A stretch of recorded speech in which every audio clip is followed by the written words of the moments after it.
What is going on, people? Today I'm going to be talking about reasons why you should consider buying a PC in today's current market and the reasons why you should not buy the Series X or the PS5.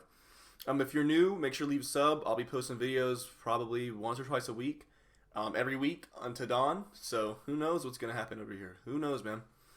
So the number one reason that I truly believe you shouldn't buy a Series X, specifically a Series X, is because you can play 99% of those games on Xbox or on PC. So getting a Series X is just like having a bricked PC that only has the Xbox OS on it, just to sit on a TV. Like, I get it. I understand people, oh, well, I want to play on my couch, and that's fine. That's totally fine. Matter of fact, that's 100% fine. And I would love to have a Series X to play on my couch too. But if you're on a limited budget, there's no reason to buy one when you can buy a PC for the same price, if not less, depending on today's market, with the scalpers selling the consoles for 3 times the price. You could buy a PC for the same price or less and play every game probably at higher settings. The GPUs in the new consoles, they're good, but you can buy a 3090s right now. Obviously not for a good price, but you could buy. There's a plethora of GPUs that you could buy and run any game you want, and that's going to be my next subject that I get into. But also number one reason was because you can play any game on Xbox on PC. Almost, I'm pretty sure 99% of them, 99.9, like the new Halo, the new what's it called, Gears of War. I don't know, fucking Banjo-Kazooie, anything, man. You can play all of those games on PC. I could play one right now if I wanted to. Halo 6, of course, comes out in a couple months, so we'll see for that. I'm hyped for that as well. I'm gonna be posting videos all about that every day. Anyway, PlayStation is a little bit different. So PS Now is also a service you can get on PC.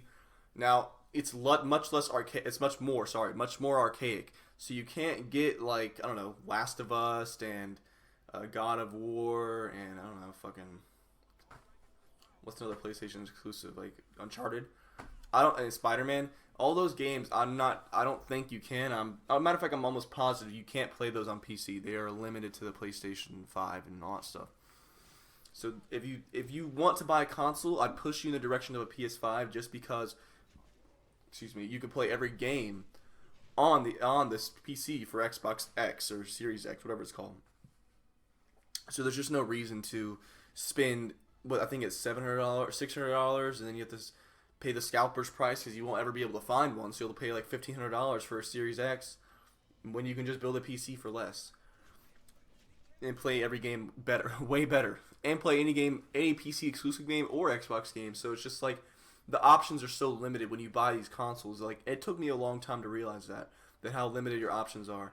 You're buying an Xbox, you can only play Xbox exclusives and games that are licensed to both. Like, I don't know, fucking Call of Duty or Mortal Kombat, some random ass game like that. Those games, are on both platforms. But you're limited, You're limited to those certain games that your platform allows you to play. PC is a little bit different. Of course, PlayStation has their exclusives and Nintendo has theirs. But PC, it develops a much broader range of games. And that's another thing, too, is, Windows by PC and Xbox are all owned by Microsoft. Microsoft has a big umbrella. So all their Xbox games are all playable on PC. Not all PC games are playable on Xbox. See what I'm saying? So that's one of the main reasons, I believe, is a good reason to buy a PC now. Number 2 is it's just affordable. Like, yeah, you might think that you need to spend $1,500 or $2,000 and all that crap. That notion that the gaming community has spread and talked about a lot is completely 100% untrue. Right now, I bought a 1050 Ti, a GTX 1050 Ti. The card came out in 2016. It's not that good. It was good probably, I don't know, 4 years ago. And back then, it was a fucking beginner card. It was $120 brand new. I just bought a new one for $250 because the market's over. That's a whole different video, whole different topic. But if you know anything about gaming right now and anything about computer parts, is the market's absolutely fucked right now, absolutely destroyed. So there's no way that I could have got a fucking nice ass 3070 or a one of the AMD cards for any good price at all. They're all way over scalped. So I ended up buying a GTX 1050 Ti for $250, and I can play every game I want to Even Cyberpunk, I can play them all. Now, I can't play them on high settings. I can play them on low and medium and still get decent frame rates, like 45 to 50 frames per second, sometimes 60. I mean, I say sometimes, but it depends. Like, if you're playing Fortnite on low, or if you can play, no, matter of fact, that's a lie. I can play Fortnite on fucking high on my GTX 1050 Ti. I can play any game, CSGO, Crusader Kings 3, Valheim, For Honor, Call of Duty. I can play all of them on medium to high settings on a GTX 1050 Ti, which everyone thinks is so bad. The gaming community is so over skewed with that, with the notion that you need to buy a 3090 or the nicest card to play any game. That is so untrue.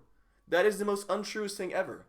These cards are very capable. Mid-tier cards are very capable.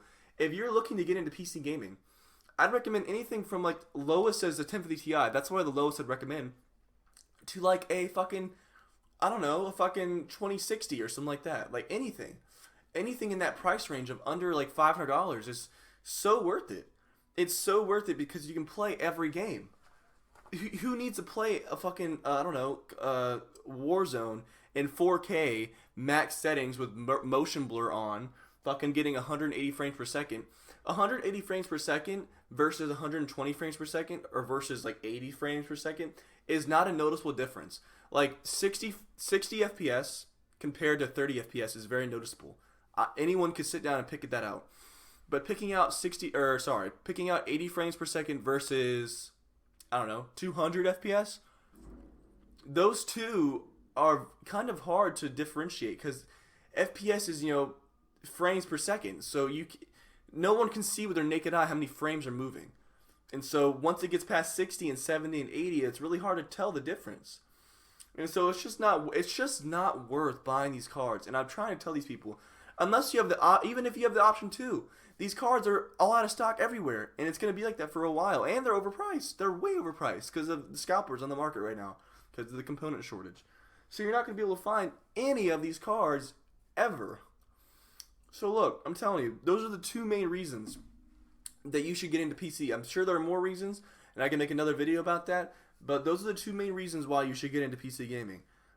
It's affordable. That's the second reason. The first reason is you can play pretty much any game on there unless you specifically want to play Last of Us, which is one of my favorite games of all time, and I would love to be able to play that game on my PC. Of course, I don't want to spend whatever the $600 or $500 the PS5 costs right now. I would prefer not to spend that just to play one game. So anyway, thank you for checking out my video, and if you stayed this long, dude, thank you so much for staying this long, man. Look, since you stayed this long, please make sure to leave a sub. I'll be posting videos like once or twice a week until dawn, like I said earlier. So I'll keep y'all posted, man. Thank you for staying in. Peace.